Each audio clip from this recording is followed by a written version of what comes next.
Atamuruna an-nasa bil birri wa tansawna anfusakum wa antum tatluna al-kitab afala ta'qilun.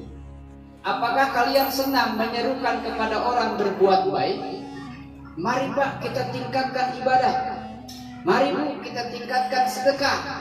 Istiqomah di dalam ketaatan. Bangun malam, zikir jangan lupa. Santuni anak yatim. Oh gitu. Tahu dari mana? Dari belajar. Dari kitab, dari Quran, dari buku, pelajaran, dengar nasihat, dengar tausiah, disampaikan ke orang. Watan sauna anfusakum, tetapi dia sendiri gak pernah santunan, gak pernah sholat malam. Sholat aja kadang dikerjain, kadang enggak, yang wajib 5 waktu. Ini gimana ceritanya?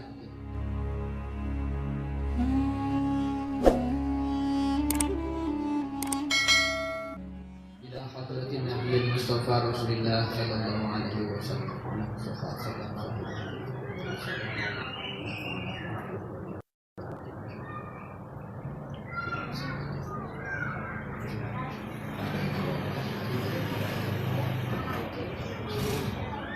Billahi lahumul Fatihah. Billahi minasyaitonir rajim. Bismillahirrahmanirrahim. Alhamdulillahi rabbil alamin arrahmanir rahim. Iyyaka na'budu wa iyyaka nasta'in ihdinas siratal mustaqim siratal ladzina an'amta 'alaihim ghairil maghdubi 'alaihim waladdallin. Rabbil ighfir lana wa liwalidayna. Bismillahirrahmanirrahim. Qala Allah Ta'ala, a'udzu billahi minasy syaithanir rajim. Atamuruna an-nasa bil birri wa tansawna anfusakum wa antum tatluna al-kitab afala ta'qilun. Jadi mengajak kita berpikir, ta'qilun. Atamuruna an-nasa, apakah kalian, ta'muruni dhamir mukhatabnya yang diajak bicara sama Allah itu kita mukmin.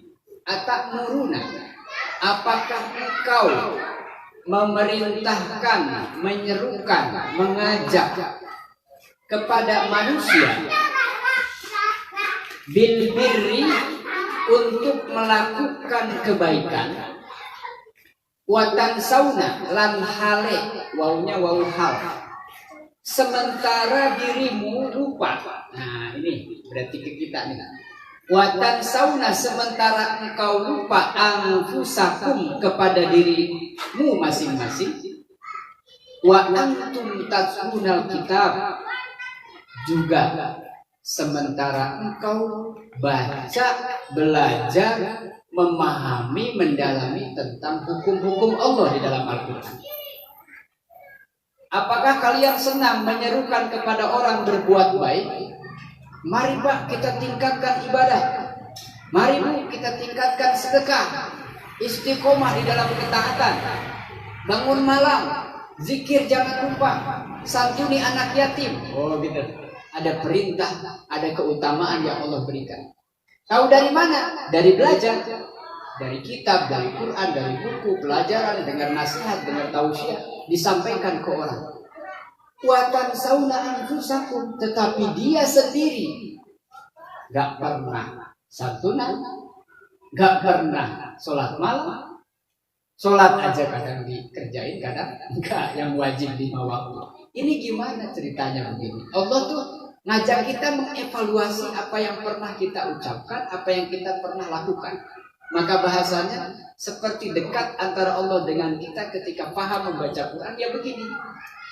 Sama dengan ketika Allah berfirman di dalam surat Al-Ma'un. Bahasanya kepada kita langsung. Aro'aital ladina yukadzibu biddin, dan seterusnya. Aro'aita, apakah kau lihat? Apakah kau tahu siapa mereka yang mendustakan agama? Di ayat ini, ta'murunan nas. Ta'murunan nas, kamu senang menyerukan kebaikan ke orang. Si Allah ke saya begitu. Jadi kitanya tuh deg-degan, waduh. Gitu. Iya ya Allah, saya senang banget ngajak orang kebaikan. Watan sauna anfusakum, kamu sendiri nggak ngerjain. Coba rasanya gimana kalau baca Quran rusak begitu Pak? Wa antum tatlunal kitab, kamu yang baca kitabnya, kamu yang ngajarin orang, kamu ngaji di sana sini. Sementara kamu nggak melakukan itu, gimana ceritanya? Apa kata Allah? Afala ta'qilun? Kamu mikir nggak sih? Coba. Pak kalau baca Quran begitu ya. Kata Allah, afala ta'qilun? Kamu punya akal nggak? Atamuruna nasa bil birri wa tansawna anfusakum wa antum tatlunal kitab. Afala ta'qilun? Ya pasti kitanya bergetar takut. Maka baca Quran kemudian tidak perlu cepat-cepat, itu tartil, berusaha semaksimal mungkin untuk coba sedikit-sedikit diresapi walaupun apa nih artinya belum tahu. Nah nanti pas di ngaji baru boleh ditanyakan, Pak saya baca Quran ayat ini maksudnya apa ya?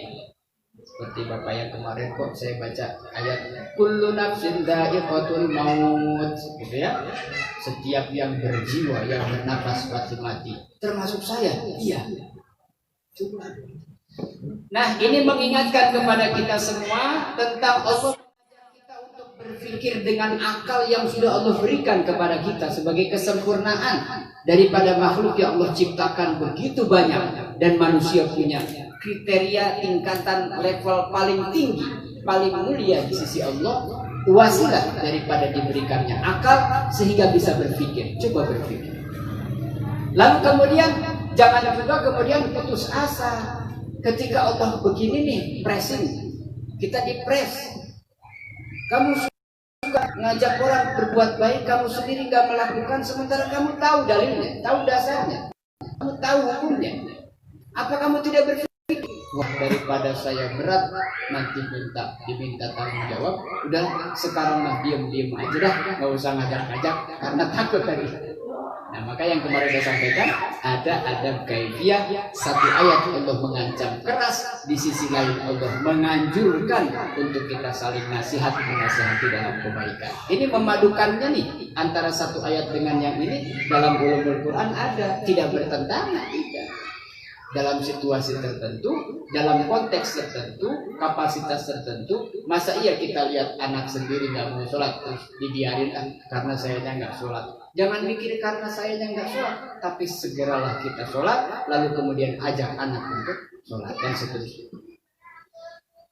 Al-Baqarah ayat 44. Wa qala ta'ala dalam ayat selanjutnya, A'udzu billahi minasyaitonir rajim. Ya ayyuhalladzina amanu, wahai orang-orang yang mengapa taquluna, engkau mengatakan, berkata-kata, menyusun kalimat, menulis catatan tentang ajaran sesuatu ibadah yang baik-baik, ma la taf'aluna, sementara engkau tidak melakukannya. Kabura maqtan ai agmu isman indallahi wa bughdan. Agmu isman itu apa? Agmu itu besar, isman dosanya, teramat sangat besar dosanya indallah di sisi Allah, wa bughdan sudah disebut dosa, dan bughdan itu bentuk marah, murka gitu. Dosa sendiri kan sudah karena Allah marah pasti, ditambah bughdan ayyaqulal insanu qaulan, ada orang yang mengatakan kepada orang lain wala yaf'alu, sementara dia tidak melakukan kebaikan itu. Di ayat yang pertama afala taqilun, mesti menjadi motivasi, bukan kemudian jadi putus asa. Wah, saya nggak mau ngajak-ngajak lagi karena nanti berat bertanggung jawabannya. Tidak jadi putus asa, tetapi jadi motivasi, saling mengingatkan dalam kebaikan. Wa qala ta'ala ikhbaron an Syu'aib wa ma uridu an ukhalifakum ila ma anhaakum anhu. Dalam surat selanjutnya Hud ayat 88, ma uridu wa ma uridu, dan tidaklah aku menghendaki an ukhalifakum, untuk menyalahi kalian semua, ila ma anhaakum anhu, kepada sesuatu yang aku larang kepada kalian semua. Dari apa yang dilarang oleh Allah itu Rasul menyatakan, menyampaikan dakwah kepada orang di saat itu masih jahiliyah. Maka kenapa butuh pengetahuan yang cukup, apalagi sebagai orang yang menyampaikan di kalangan umum seperti pendakwah gitu, penceramah gitu, atau apapun istilahnya. Tidak bisa sembarangan. Kenapa? Ini ancamannya. Mesti apa yang kita dakwahkan, yang kita sampaikan, mengukur kapasitas, kemampuan saya di mana. Saya bisa ngajak orang, caranya gimana. Nah, ketika ini dipelajari, maka tidak menyalahi ayat ini. Ada cara yang baik, bagaimana Rasulullah mencontohkan ketika itu. Pertama kali Rasul lahir, kemudian dewasa, sampai usia 40 tahun, masih menyaksikan kehidupan jahiliyah yang kasat mata, kelihatan langsung, bukan katanya. Kezoliman, kesombongan, keangkuhan, fanatik, berat suami istri bertukar pasangan, Tuhannya dibikin dari apa saja, bertentangan dengan hati nuraninya. Rasul uzlah, berdiam diri. Datanglah, sampai datang wahyu, Rasul pun baru menyampaikan secara face to face, diam-diam, sembunyi-sembunyi, sampaikan ke Khadijah, sampaikan ke Abu Bakar, Ali dan seterusnya sampai hari ini. Itu prosesnya panjang, 13 tahun ditambah 10 tahun, 23 tahun. Jadi kalau ngajak sekarang baru 2-3 tahun, nggak ada apa-apa. Abah mungkin dari tahun berapa di sini? Sebelum ada masjid ini, gimana cara mengajaknya Abah di jamaah sampai sekarang lagi istiqomah? Orang dari mana datang ganti orang, datang kontrak ganti orang, ketemu orang baru. Terus setiap hari ibu-ibu minggunya ngaji, malamnya yasinan tahlilan. Gimana ngajaknya dulu? Terus saya yang baru 2 tahun kemarin di Bojong Menteng, orang Bojong Menteng susah diajakinya. Enggak, emang orangnya aja kali itu susah di sini. Nah, Abah pasti bilangnya baru berapa tahun, baru 2 hari baru. Nah, Abah udah duluan. Itu tahu persis. Nah, ini artinya apa? Jejak. Bagaimana Rasulullah dulu menghadapi orang seperti itu. Di zaman jahiliyah bagaimana? Setelah itu kemudian masuk Islam beberapa sahabat. Tidak lepas dari ujian, tidak lepas daripada doa, berdoa. Sampai Rasulullah berdoa, ya Allah, kuatkanlah agama masih salah satu Umar. Di Umar ini, karena kekuasaan juga penting dalam berdakwah, harta juga penting dalam berdakwah, pamor tuh, kenamaan, nasab penting dalam berdakwah. Orang mungkin gak lihat ilmunya, tapi lihat anaknya kiai. Gitu. Orang tidak lihat anak kiainya, orang kaya, nggak gaya, nggak anak kiai, nggak anak apa, anak pejabat. Gitu ya. Orang hormat itu karena motivasinya macam-macam. Nah, maka dalam hal dakwah itu Rasulullah kemudian menerapkan, aku tidak menyampaikan sesuatu yang menyimpang dari perintah Allah kecuali apa yang Allah larang, maka aku larang. Ini dalam Qur'annya. Turunan dari sini ada dalam hadis yang sering saya sampaikan. Saya diperintahkan oleh Allah untuk memerangi manusia, mengajak kepada syahadat, mengakui, berikrar bahwa tidak ada Tuhan selain Allah dan Muhammad adalah Rasulullah. Setelah itu kemudian ma'amartukum fa'tu minhu mastata'tum. Apa yang aku perintahkan kepada kalian dalam agama Islam, kerjakan mastata'tum, semampunya, semaksimal mungkin. Diusahakan sekuat tenaga, seolah-olah ini urusan akhirat, tidak ada hari esok. Besok saya mati, harus sekarang. Iya, seumpama begitu. Wa ma nahaitukum, apa yang aku larang, maka tinggalkanlah, tanpa ada negosiasi, tanpa ada kalau mampu tinggalkan ya, kalau tidak mampu ya terusin, gak ada. Kalau soal dosa, soal maksiat, soal kemungkaran, suka nggak suka, bisa nggak bisa, pokoknya harus berhenti dari hari ini. Selesai, tidak ada lagi minuman keras, tidak lagi judi. Kenapa? Cuma judinya pas lagi nonton bola, kan nggak pakai kartu, cuma nebak skor doang. Saya nggak pakai tegap skor, nggak pakai kartu, karambol doang. Judinya kan yang dilarang, kan bukan kerabolnya, bukan caturnya, nih judinya dan lain sebagainya. Nah, ini harus berhenti. Bagaimana Rasulullah mengatakan ini? Wa Nabi Zaid Usama yutabir rajuli, sampai Rasul menggambarkan pada hari kiamat nanti di dalam hadis ini. Rasulullah bercerita, an Abi Zaid Usama bin Zaid bin Harithah radhiyallahu anhuma qala, Rasulullah mengatakan, sami'tu Rasulullah sallallahu alaihi wasallam yaqul, berkatalah Rasulullah, yu'ta birrajuli fi yaumil qiyamah, yu'ta didatangi birrajuli oleh seorang yaumal qiyamati pada hari kiamat, fayulqa finnar. Rasul menyampaikan ada seseorang yang datang pada hari dalam api neraka.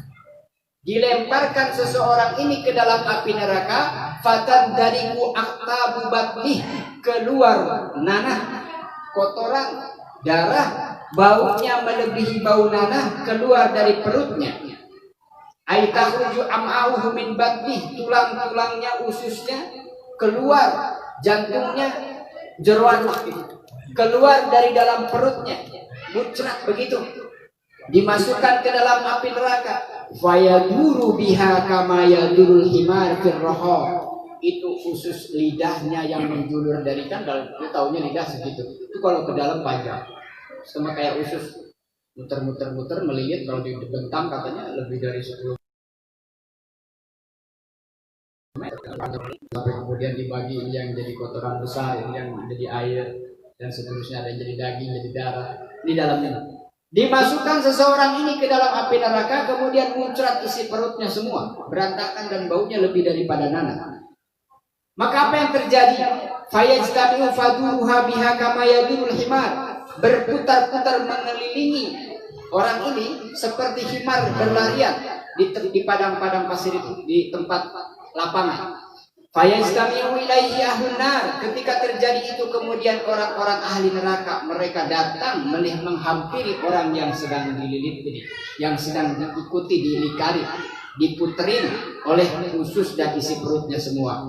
Ya fulan, ahli neraka yang lain kemudian menghadap, menghampiri mereka, kemudian bertanya, hei fulan, malaka, apa yang menyebabkanmu sampai diazab, disiksa seperti ini?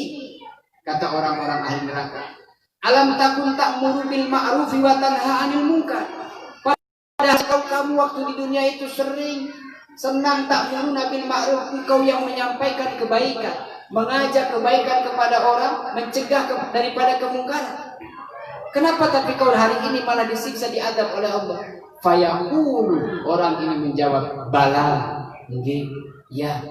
Kuntu amiru bil ma'ruf wala atihi. Saya dulu itu amirun, orang yang selalu memerintahkan, menyerukan kepada kebaikan, wala atihi, sementara saya tidak pernah melakukan kebaikan seperti yang saya sampaikan.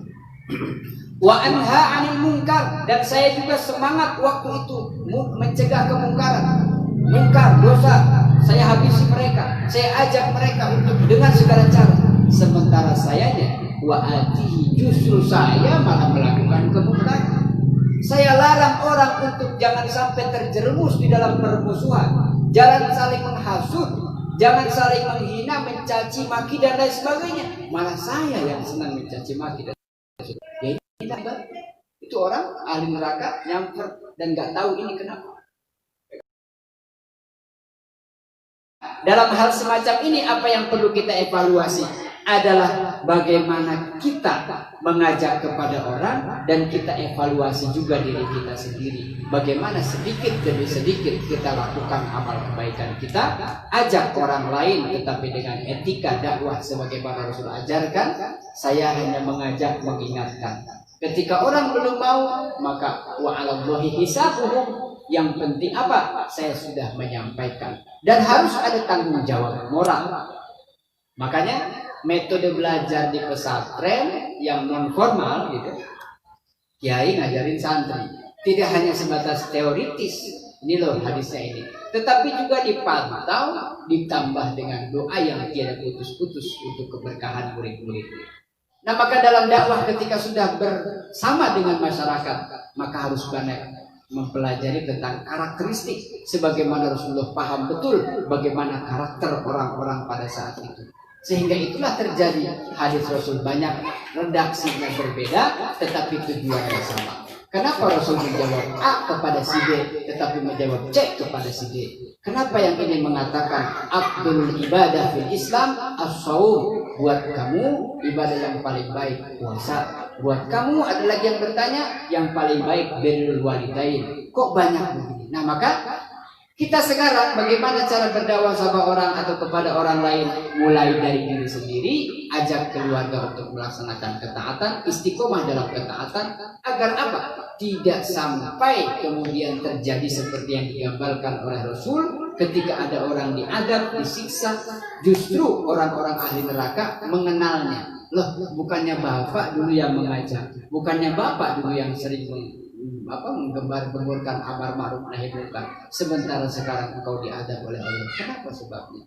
Apa jawabannya? Kuntu amru bil ma'ruf. Saya suka mengajak, saya suka mencegah kemungkaran. Justru saya ngajak, saya tidak melakukan. Malah ketika saya mencegah kemungkaran, malah saya yang membuat kemungkaran. Nah, itu pentingnya kita beramal dengan rukun Islam, dengan rukun iman, kemudian dilengkapi dengan ihsan, supaya selalu terjaga, jangan sampai lalai, bahwa dimanapun kita berada, lakukan ibadah seolah-olah Allah ada di depan kita. Itu yang kita bayangkan kalau misalnya setiap kali kita berada dalam kondisi ibadah, keadaan sedang sholat, sedang ngaji, Allah ada melihat kita. Atau kita melihat Allah, tidak mungkin, tetapi Allah pasti melihat kita. Itu yang mengajarkan kehusuan di dalam fikih nanti kemudian. Nah, maka hadirin jamaah sekalian, dari awal bab tentang amar ma'ruf nahi munkar adalah betul perintah Allah Subhanahu wa taala. Man arada dunya fa alaihi bil ilmi. Kesuksesan di dunia tentu dasarkan kepada ilmu. Wa man aradal akhirah, perkara dakwah mengajak kepada kebaikan, mencegah dari kemungkaran adalah perkara akhirat yang berdampak juga dalam kehidupan dunia. Tetapi bagaimana caranya? Itulah kemudian orang yang menghendaki kesuksesan di dua sisi kehidupan dunia dan akhirat, hendaknya fa'alaihi ma bil ilmi. Kalau dengan ilmunya mah, kalau dengan cara yang benar mah, kalau didasarkan kepada Quran dan hadisnya Rasul, bagaimana para ulama terdahulu berdakwah, itu yang kemudian kita tiru dan disebut dengan sunnah Rasul, sunnah khulafair rasyidin, sunnahnya para tabi'in, sunnahnya orang tua kita dulu. Jadi ajaran yang dulu sudah kita dengar itu menjadi pegangan sampai kita hari ini mengajak orang lain juga mengevaluasi, meningkatkan ibadah kita sendiri. Berhati-hati, tetapi juga tetap belajar terus meningkatkan pengetahuan agar bisa menjadi seorang pendakwah meski tidak dengan detail penceramah. Saya mengajak anak, saya mengajak istri, kan tidak harus saya jadi ustadz begitu. Ya, ingatkan saja keluarga, mudah-mudahan diberikan keberkahan, putra-putri yang soleh dan solehah, diberikan kekuatan iman di dalam menjalankan kehidupan ini sampai bertemu lagi nanti kumpul juga jamaah di sini. Amin ya rabbal alamin. Itu saja yang saya sampaikan, kurang lebihnya mohon kita wakuf. Ada yang perlu dipertanyakan nanti di akhir sebelum atau setelah doa. Saya silakan untuk doa ke Ustaz Muhammad Bushairi. Saya hormati, saya bersyukur. Al-Fatihah.